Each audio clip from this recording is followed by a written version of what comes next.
ये वो विषय है जो देश की हर महिला के दिल के का ही विषय है, इसलिए आज इस पे बोलने का मौका मिले, इसके लिए मैं आपकी फिर से आभारी हूँ।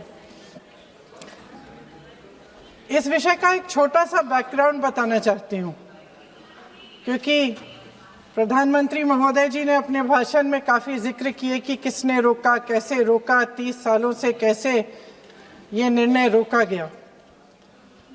तो इसका बैकग्राउंड ये है, मेरे सत्ता पक्ष के साथियों को शायद ये बात पसंद नहीं आएगी, लेकिन इसका ऐतिहासिक बैकग्राउंड ये है कि इसकी शुरुआत भी नेहरू नाम के एक व्यक्ति ने ही किया। लेकिन घबराइए नहीं, ये वो नेहरू नहीं है जिनसे आप इतना कतराते हैं। ये उनके पिताजी मोतीलाल नेहरू जी ने एक रिपोर्ट तैयार की थी 1928 में, और उस प्रतिवेदन को उन्होंने कांग्रेस पार्टी की कार्य समिति को दिया था। वो एक समिति के अध्यक्ष थे। उसमें उन्होंने 19 मूल अधिकारों की सूची बनाई थी। 1931 में सरदार पटेल जी की अध्यक्षता में कांग्रेस अधिवेशन हुआ था कराची में। उस कराची अधिवेशन में इस प्रस्ताव को पारित किया गया और वहीं से ये शुरुआत हुई कि महिलाओं का समान अधिकार हमारे देश की राजनीति में शामिल हुआ। उसी समय 1 वोट 1 सिटीजन 1 वैल्यू का सिद्धांत भी हमारी राजनीति में स्थापित हुआ।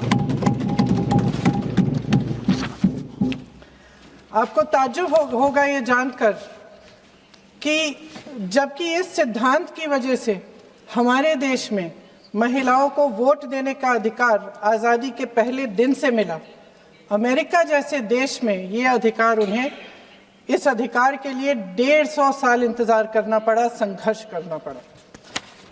हमारे देश की राजनीतिक व्यवस्था में महिला आरक्षण लागू करना भी दुनिया में एक ऐसा ही अनोखा कदम था। पंचायतों और नगर पालिकाओं में 33% आरक्षण का प्रावधान भी भारतीय राष्ट्रीय कांग्रेस की सरकार ने स्वर्गीय राजीव गांधी जी के नेतृत्व में सदन पटल पर पहली बार पेश किया, मगर उस समय ये प्रावधान पारित नहीं हो पाया। आज आदरणीय प्रधानमंत्री महोदय जी ने भी इसका जिक्र किया, लेकिन हमेशा की तरह उन्होंने आधी बात बोल दी। उन्होंने कहा, सदन को ये बताया कि विरोध करने वाले कौन थे, उन्होंने ये नहीं बताया। उन्होंने कहा कि इसका विरोध हुआ, कौन किसने विरोध किया और नहीं बताया। विरोध तो आप ही ने किया था, भाजपा ने। कुछ सालों बाद स्वर्गीय श्री पीवी नरसिम्हा राव जी के नेतृत्व में कांग्रेस सरकार ने इस कानून को सदन में पारित करके लागू किया। आज अपने भाषण में प्रधानमंत्री जी ने जब पंचायत की आंदोलित महिलाओं का जिक्र किया, तो ये समझ लीजिए कि इस कदम के चलते ही आज 40 लाख पंचायत प्रतिनिधियों में से 15 लाख महिलाएं हमारे लोकतंत्र में भागीदार हैं। 2010 में स्वर्गीय प्रधानमंत्री डॉक्टर मनमोहन सिंह जी और यूपीए की अध्यक्ष श्रीमती सोनिया गांधी जी के नेतृत्व में कांग्रेस पार्टी ने लोकसभा और विधानसभा में महिलाओं को आरक्षण देने का फिर से प्रयास किया। राज्यसभा में इसे पारित भी कराया, लेकिन लोकसभा में आम सहमति नहीं बन पाई।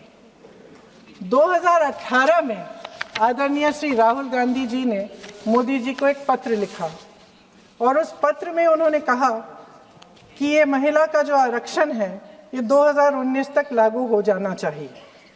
मुझे लगता है कि यहाँ आकर प्रधानमंत्री जी राहुल जी का मजाक तो बना लेते हैं, लेकिन घर जाके उनकी बातों पर गौर करते हैं, क्योंकि हम आज उसी बात पर चर्चा कर रहे हैं।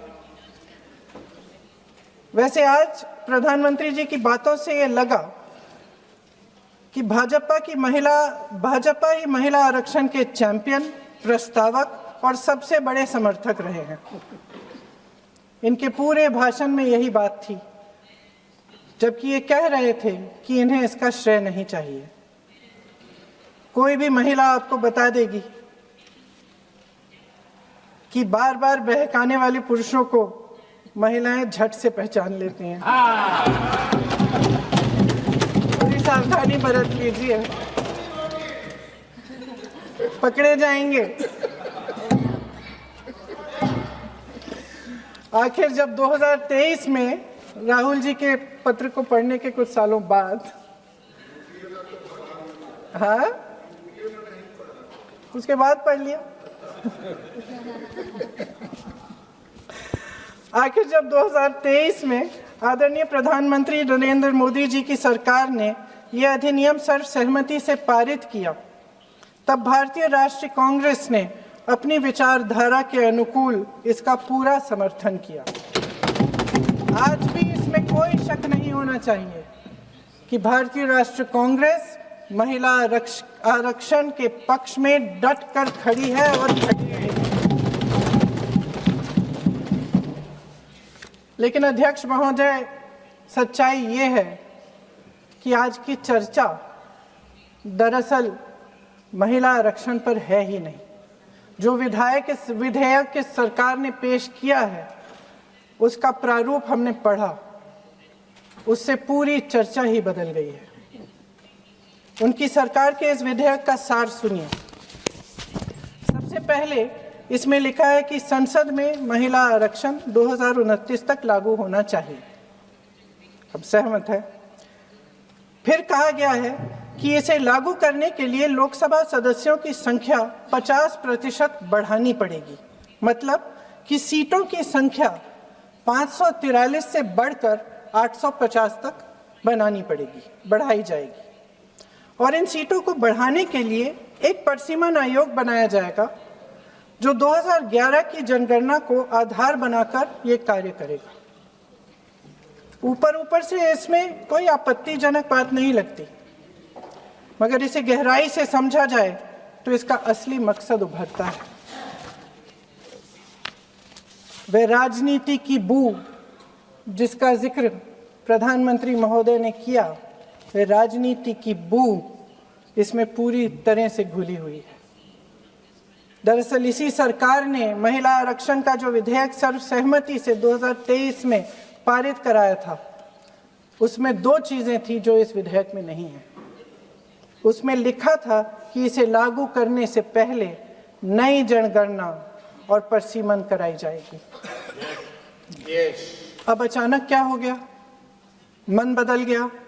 वही सरकार पुराने आंकड़ों के आधार पर क्यों आगे बढ़ना चाह रही है और इतनी जल्दबाजी क्यों? अध्यक्ष महोदय, ये हमारे देश की सच्चाई है कि प्रतिनिधित्व का सवाल जनसंख्या के सवाल से जुड़ा हुआ है।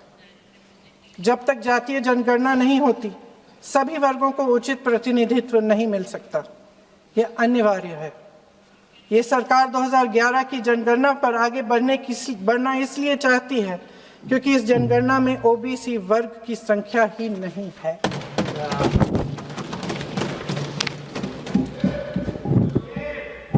आज प्रधानमंत्री महोदय ने बड़े हल्के में बोल दिया कि इस वर्ग और उस वर्ग के बारे में हम बाद में देख लेंगे। कौन सा इस वर्ग, कौन सा उस वर्ग? ओबीसी वर्ग की बात कर रहे थे कि हम बाद में ही देख लेंगे इसके बारे में। ये हल्के में नहीं लेना चाहिए अध्यक्ष महोदय। एक बहुत बड़ी संख्या है, एक पूरे वर्ग का परिश्रम है, एक पूरे वर्ग का संघर्ष है।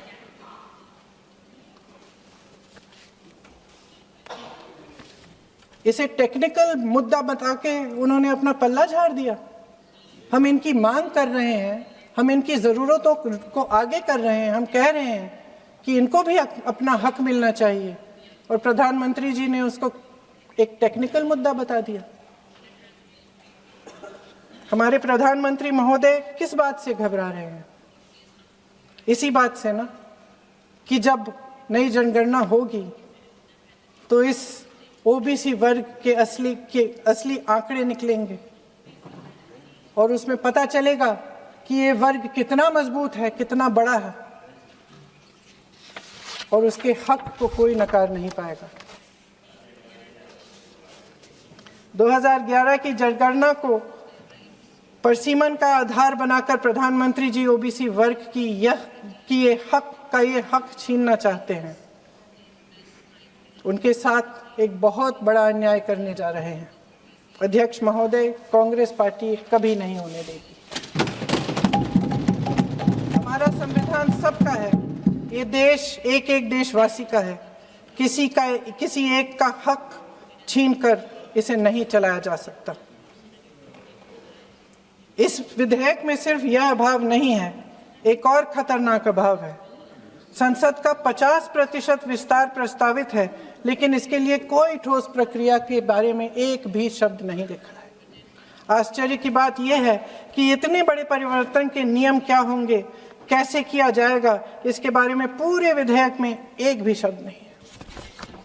महोदय, संसद में भारत के हर प्रदेश की भागीदारी 1971 में निश्चित तौर पर तय की गई थी और इसमें परिवर्तन लाने पर रोक लगाई गई थी, लेकिन इस विधेयक के तहत ये सब बदलने जा रहा है। आदरणीय प्रधानमंत्री महोदय जी और उनके अन्य मंत्रियों के खोखले आश्वासनों के बावजूद यह निश्चित है कि संसद में प्रदेशों के वजन का परिवर्तन किया जाएगा। हमारे लोकतंत्र की व्यवस्था में इतने बड़े परिवर्तन के लिए पूरी प्रक्रिया बनी हुई है, मगर इनकी योजना यही है कि प्रक्रिया को नकारा जाएगा। जिस तरह असम में इन्होंने मन चाहे सीटों को काटा पीटा, विपक्षी दलों के नेताओं की सीटों का विभाजन किया और अपने राजनीतिक फायदे के लिए नई सीमाएं बनाई, उसी तरह ये पूरे देश में इसका मतलब ये है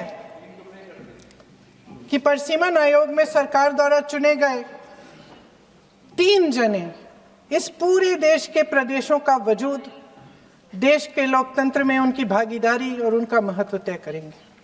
लोकतंत्र को खत्म करने की शुरुआत तो इस सरकार ने चुनाव आयोग, न्यायपालिका, मीडिया और अन्य संस्थाओं पर अपना पूरा दबाव डालकर शुरू कर ही लिया था, मगर अब लोकतंत्र पर खुला वार होने जा रहा है।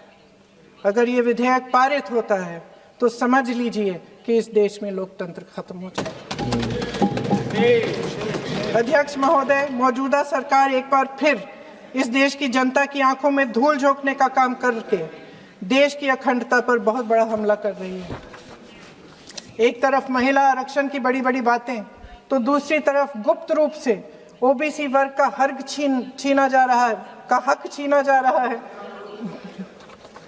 और कुछ प्रदेशों की ताकत कम करके लोकतंत्र की धज्जियां उड़ाकर अगले चुनाव के लिए अपनी पार्टी की मजबूती का ढांचा बनाया जा रहा है। हंस रहे हैं गृह मंत्री जी, हंस रहे हैं। पूरी योजना बना रखी है। चाणक्य आज अगर जिंदा होते तो वो भी चौंक जाते आपकी राजनीतिक कुटिलता पे।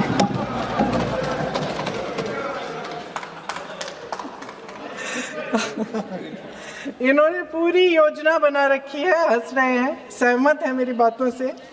अचानक प्रदेशों में चुनाव के दौरान सदन की बैठक बुलाओ, कोई सर्वदलीय बैठक मत बुलाओ। विधेयक का प्रारूप सिर्फ एक दिन पहले सार्वजनिक कर लो ताकि विपक्ष को कोई मौका न मिले कि इस पे चर्चा कर ठीक ढंग से हो। मीडिया और पब्लिक में पहले से ही चर्चा शुरू कर लो कि मोदी जी एक बहुत बड़ा कदम उठाने वाले हैं महिलाओं के उत्थान के लिए। ये विपक्षी दल के जो नेता हैं कुछ समझते नहीं हैं, राष्ट्र के हित में कुछ करते नहीं हैं, विरोध करेंगे। बेचारे मोदी जी इतना बड़ा कदम उठाने वाले हैं, सबको इनका साथ देना चाहिए राजनीति से ऊपर उठकर, और ये कर करके विपक्ष को धर्म संकट में डाल दो। एक तरफ महिला आरक्षण और दूसरी तरफ आपको काट पीट करने की, पूरे ढांचे को बदलने की स्वतंत्रता, ओबीसी वर्ग को नकारने की स्वतंत्रता। अध्यक्ष महोदय, राजनीति में कुटिल होना अपनी जगह है, शायद हमें और थोड़ा होना भी चाहिए इस तरफ वालों को, लेकिन सत्ता बनाए रखने की महत्वाकांक्षाओं को परे करके देश के हित के लिए सही निर्णय लेना अलग। शायद हम आदरणीय प्रधानमंत्री महोदय जी से आज ये उम्मीद नहीं रख सकते, क्योंकि वह समस्याओं से घिरे हुए हैं, उन पर अंतर्राष्ट्रीय दबाव बहुत है। महिला आरक्षण जैसे ऐतिहासिक कदम को उन्होंने सत्ता को बनाए रखने का एक कमजोर बहाना बना दिया है।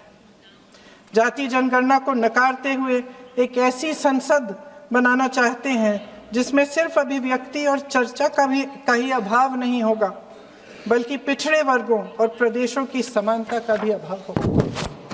हमारी मातृभूमि की अखंडता का आधार है one citizen, one vote, one value.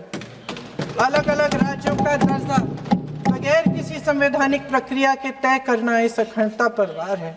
इससे हम कैसे सहमत हो सकते हैं? अध्यक्ष महोदय, इन्हीं 543 लोकसभा क्षेत्रों में से महिलाओं को 33% आरक्षण क्यों नहीं दिया जाता? अगर पद खोने का डर नहीं है तो कुछ लोग अपना पद खो लें।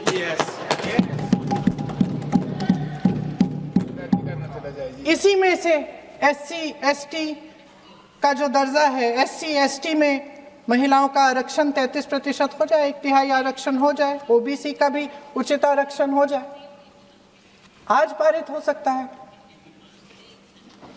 शुभ काम भी हो जाएगा, बेवजह प्रक्रियाहीन परिसीमन से देश का नुकसान भी नहीं होगा और काला टीका भी काम आ जाएगा।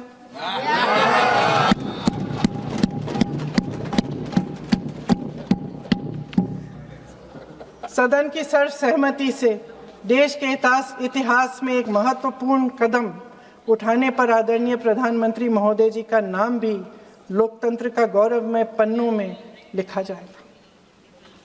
अध्यक्ष महोदय, आज मेरी बहुत सारी बहनें यहाँ बैठी हैं, सदन की चर्चा देख रही हैं। हम चाहे बड़े शहरों में रहती हों या छोटे कस्बों में, गांव में,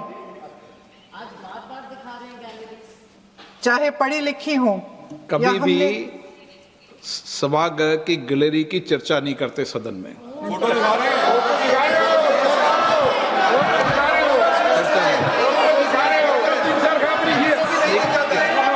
एक मिनट महोदय, मैं थोड़ी अभी भी थोड़ी नई हूँ, मैं समझ जाऊंगी। प्रियंका जी, एक मिनट। माननीय सभासदों, सभा की सहमति हो तो सभा की कार्रवाई आज रात को 11 बजे तक बढ़ा दी जाए।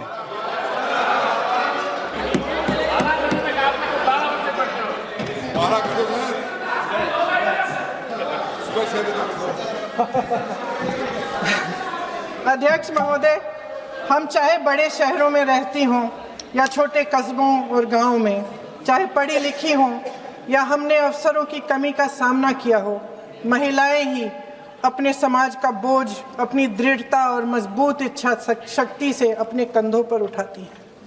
हम ही वह अथक कर्म शक्ति हैं जो हमारे राष्ट्र को आगे बढ़ाती हैं। दर्द और तकलीफें सहने की हमारी क्षमता असीम है, लेकिन अध्यक्ष महोदय, आज इस संसद में खड़े हुए मैं खास तौर से अपने पुरुष साथियों को याद दिलाना चाहती हूँ कि इस देश की महिलाएं निडरता पूर्वक जीवन के कठिन से कठिन परिस्थितियों में अपने हक के लिए लड़ना भी जानती हैं। घोर अंधकार से भरी रात में उठकर एक नई सुबह का दावा करना जानती हैं। इस देश की महिलाएं वे जबरदस्त सामूहिक शक्ति हैं जो इस देश के भविष्य को आकार दे रही हैं। इसलिए अध्यक्ष महोदय, आपके द्वारा मैं आदरणीय प्रधानमंत्री महोदय जी को ये कहना चाहती हूँ कि अगर वे इस ऐतिहासिक कदम को ईमानदारी से उठा रहे होते तो पूरा संसद इनके साथ एकजुट होकर इसे पारित करता। लेकिन देश की महिलाओं के नाम पर इस देश के बुनियादी ढांचे, इसकी अखंडता के साथ खिलवाड़ करने की कोशिश ने इस विधेयक का मकसद ही बदल डाला है। हमारी संसद को कमज़ोर करके अपनी सत्ता को कायम रखने की एक खोखली कोशिश साबित हुई है। आदरणीय प्रधानमंत्री महोदय जी, इस देश की महिलाओं का वाकई आप सम्मान करते तो उनका राजनीतिक इस्तेमाल न करते। ये आपकी हस्ती, आपके पद, उसकी गरिमा और आपके दायित्व के प्रतिकूल है। आपने ही कहा था कि भारत की हर नारी का ये हक है, उसका अधिकार है, किसी की मेहरबानी नहीं। आज नहीं तो कल उसे ये हक मिलेगा और इस हक को वे पूरी जिम्मेदारी से देश की अखंडता और एकता को बचाने के लिए इस्तेमाल करेंगे। हम आपके इन तीनों विधेयकों का सख्त विरोध करते हैं। लेकिन अभी भी आप एक ऐसा निर्णय ले सकते हैं जो सर्वसहमति से इस सदन में पारित हो जाएगा और हमारे देश की हर नारी को अपनी असली शक्ति को धारण करने का मौका मिलेगा। मैं आपके द्वारा प्रधानमंत्री जी से अपील करती हूं कि मन बनाएं, साहस करें, सही निर्णय ले लें। हम सब उनके साथ खड़े रहेंगे। धन्यवाद।